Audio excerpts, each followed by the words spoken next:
और चलिए बुलेटिन की शुरुआत बड़ी खबर के साथ करते हैं। देश में नक्सलवाद का खात्मा होता जा रहा है और देश के सबसे बड़े नक्सली कमांडर देवजी ने सरेंडर कर दिया है। बड़ी खबर आपको बता रहे हैं, तेलंगाना डीजीपी के सामने डाली हथियार। सीसीएम संग्राम ने सरेंडर किया है। देश का सबसे बड़ा नक्सली ने सरेंडर किया है। टॉप नक्सली कमांडर देवजी ने सरेंडर कर दिया है। सीसीएम संग्राम ने भी हथियार डाले हैं। करीब 16 साथियों के साथ आत्मसमर्पण किया है। नक्सली संगठन का महासचिव है देवजी। देवजी पर 1.5 करोड़ रुपए का इनाम घोषित था। 100 हत्याओं का देवजी पर आरोप है और ऐसे में देवजी ने आत्मसमर्पण किया है। नक्सली संगठन का महासचिव है देवजी और देवजी पर 1.5 करोड़ रुपए का इनाम घोषित था। उसने आत्मसमर्पण किया है। बड़ी खबर आपको बता रहे हैं। और 31 मार्च 2026 वो डेडलाइन जब केंद्र सरकार ने तय किया था कि नक्सलवाद का खात्मा होगा, और लेकिन 31 मार्च से पहले देश के टॉप नक्सली कमांडर हथियार डाल रहे हैं, आत्मसमर्पण कर रहे हैं। और ऐसे में इसी कड़ी में देवजी ने आत्मसमर्पण कर दिया है। बड़ी खबर आपको बता रहे हैं, टॉप नक्सली कमांडर देवजी ने हथियार डाल दिए हैं। तेलंगाना के डायरेक्टर जनरल ऑफ पुलिस के सामने सरेंडर किया है। अपने 16 साथियों के साथ टॉप नक्सली कमांडर देवजी ने आत्मसमर्पण किया है। सीसीएम संग्राम ने आत्मसमर्पण किया। करीब 16 साथियों के साथ हथियार डाले हैं। नक्सली संगठन का महासचिव है देवजी और 31 मार्च तारीख जैसे से नजदीक आ रही है। टॉप नक्सली कमांडर नक्सलवाद की ताबूत में अंतिम कील ठोकने का काम केंद्र सरकार लगातार कर रही है और इसी का नतीजा है कि नक्सली घबराए हुए हैं, बौखला रहे हैं। और बौखलाहट में नक्सली अब उनके पास गोली और सरेंडर के अलावा कोई तीसरा विकल्प नहीं है। और ऐसे में देवजी ने आत्मसमर्पण कर दिया है। तेलंगाना डीजीपी के सामने हथियार डाले हैं। देश के सबसे बड़ा नक्सली कमांडर देवजी ने आत्मसमर्पण किया है। 1.5 करोड़ रुपए का इनाम इस पर घोषित था। और ऐसे में नक्सली देवजी ने हथियार डाल दिए हैं। 16 साथियों के साथ सरेंडर किया है। सीसीएम संग्राम ने भी सरेंडर किया है।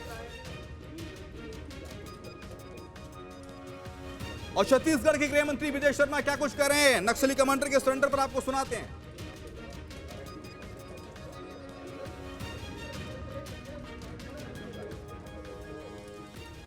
थिप्परी तिरुपति उर्फ देवजी जो बसवराजू के नारायणपुर में न्यूट्रलाइज होने के बाद नक्सलियों के संगठन का सबसे बड़ा मुखिया हो गया था और वो जनरल सेक्रेटरी के नाते वहाँ काम कर रहा था।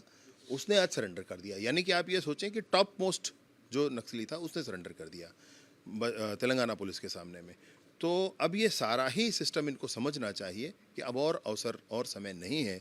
इनको शीघ्र जल्द से जल्द जो भी बचे हों जंगल में वापस आकर के मुख्य धारा में जुड़ना चाहिए।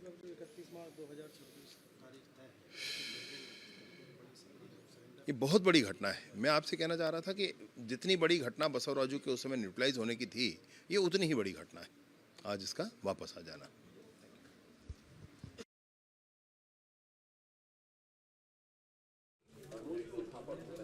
तो गृह मंत्री छत्तीसगढ़ के विजय शर्मा को आपने सुना और उन्होंने साफ तौर से कहा कि बसवराजू के बाद देवजी का सरेंडर नक्सलवाद के खात्मे में एक अहम कड़ी है। और ऐसे में 31 मार्च का समय अभी दूर है, 1 महीने से ज्यादा का समय बाकी है। 31 मार्च से पहले कई सारे और कमांडर्स हैं, नक्सली हैं, जिनका हथियार डालना बाकी है, जिन्हें सरेंडर करना है।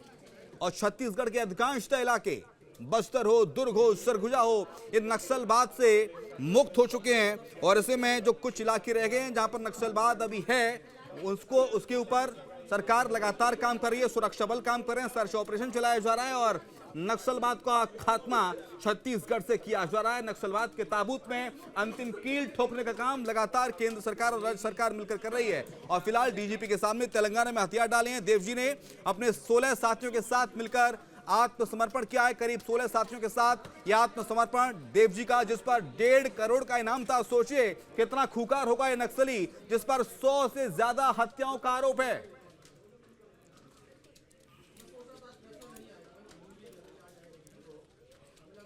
नक्सल संगठन का महासचिव देवजी जिसने आत्मसमर्पण किया है, डीजीपी के सामने हथियार डाले हैं।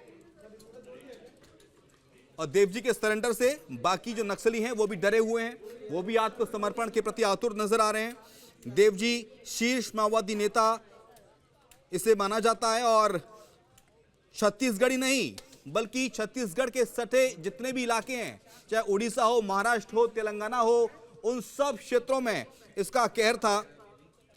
देवजी के सरेंडर के बाद अब कुछ नक्सली संगठन और सक्रिय हैं, जिनको लेकर भी सरकार लगातार काम कर रही है। बसव राजू को मार गिराया था। आपको बता दें कि मई में नारायणपुर में पुलिस ने मुठभेड़ में 27 माओवादियों के साथ केशव राज उर्फ बसव राजू को मारने का दावा किया था। और ऐसे में कई नक्सली अब तक ढेर हो चुके हैं, जिसमें देवजी ने आज सरेंडर किया है। खबर पर विस्तार देने के लिए हमारे साथ रायपुर से हमारे सहयोगी सीधे अंकुश ज्वाइन कर रहे हैं। अंकुश, देवजी ने आत्मसमर्पण किया। 100 से ज्यादा हत्याओं का आरोप था देवजी पर और 1.5 करोड़ का इनाम भी जिसने तेलंगाना के डीजीपी के सामने हथियार डाल दिए आज।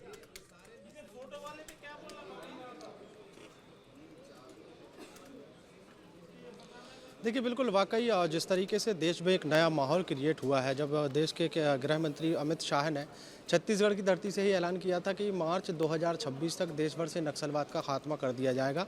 और उसके बाद हमने देखे हैं कि किस तरीके से नक्सल विरोधी अभियान चलाए गए।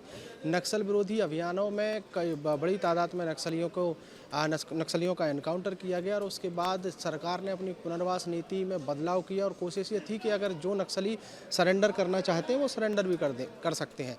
सरेंडर की प्रक्रिया जब शुरू हुई तो फिर एक साथ एकदम से बहुत सारे नक्सलियों ने जो है सरेंडर करने का सिलसिला शुरू कर दिया। हथियारों के साथ नक्सली सरेंडर कर रहे हैं और सरेंडर करने के बाद उनको उस पुनर्वास नीति का लाभ मिलते हुए दिखाई दे रहा है। अब हम अगर देवजी की बात करें तो देवजी बसव राजू की जगह पर महासचिव बना था। मतलब सेंट्रल जोन जो है नक्सलियों के लिहाज से नक्सली मिलिट्री का, उस जोन का सबसे बड़ा नाम देवजी रहा है।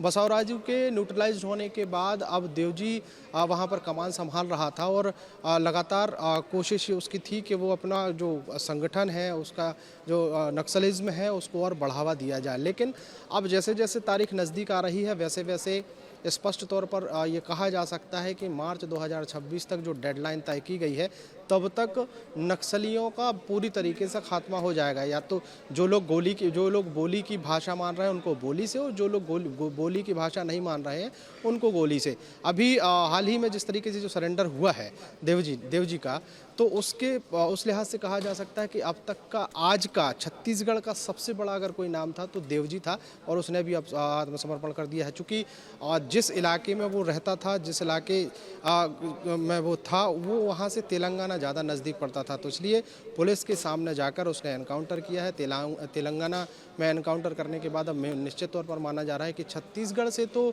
बड़े नाम जो थे वो लगभग ख़त्म हो गए हैं। और अभी जिस तरीके से छत्तीसगढ़ प्रदेश के गृह मंत्री विजय शर्मा ने कहा है कि अब जब देवजी ने सरेंडर कर दिया है तो बाकी जो बचे कुछ जो ठीक है। लेकिन अंकुश ये भी बताइएगा कि देवजी एक खुकार नक्सली जिसने तेलंगाना में आत्मसमर्पण किया, उसके साथ उसके 16 साथी भी मौजूद थे, ये भी जानकारी मिल रही है। लेकिन देवजी के बाद और कितने नक्सली सरगना इस देश के अंदर हैं या खासतौर से छत्तीसगढ़ में हैं, जिनको छत्तीसगढ़ में जो नुकसान पहुंचा सकते हैं?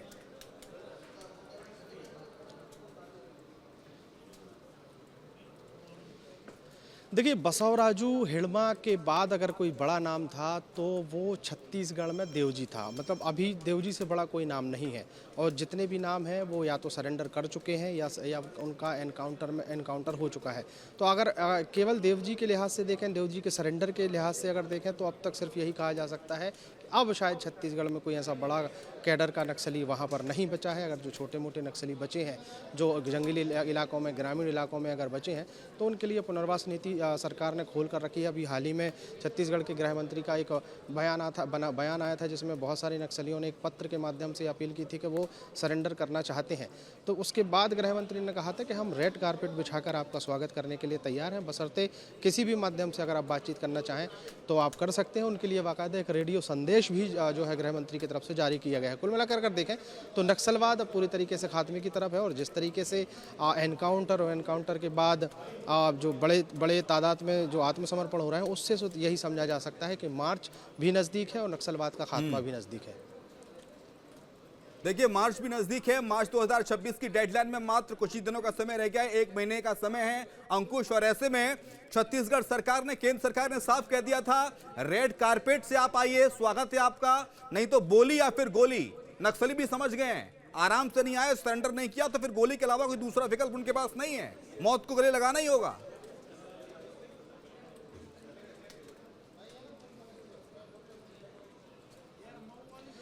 देखिए केंद्रीय गृह मंत्री अमित शाह ने जब ये ऐलान किया था कि देश भर से नक्सलवाद को ख़त्म कर दिया जाएगा, और ये ऐलान छत्तीसगढ़ की धरती से किया गया था। जब केंद्रीय गृह मंत्री की तरफ से ये ऐलान किया गया कि नक्सलवाद का खात्मा कर दिया जाएगा, उसके बाद नक्सल ऑपरेशन तेज हो गए। और नक्सल ऑपरेशन केवल छत्तीसगढ़ में नहीं बल्कि उन तमाम राज्यों में जहां पर नक्सल से वो जो राज्य प्रभावित रहे हैं, जो एरिया अफेक्टेड रहा है, वहाँ पर ये ऑपरेशन चलाए गए। उसके बाद एक बड़ी बैठक होती है छत्तीसगढ़ में, जिसमें पूरे अलग अलग राज्यों के डीजीपी शामिल होते हैं। डीजी कॉन्फ्रेंस के माध्यम से नक्सलियों का कहीं रास्ता नहीं बचने दिया गया। अगर पहले नक्सलियों के पास एक सबसे आसान तरीका होता था कि वो छत्तीसगढ़ में कोई घटना घटित करने के बाद वो तेलंगाना के जंगलों में छुप जाते थे, या तेलंगाना में कोई घटना को अंजाम देने के बाद वो महाराष्ट्र के जंगलों में जो है अपनी शरण ले लेते थे। तो अब जब ये प्रेशर बनाया गया कि अगर ये किसी भी राज्य की सीमा में हो, वो हर जगह से प्रेशर बनाया जाएगा।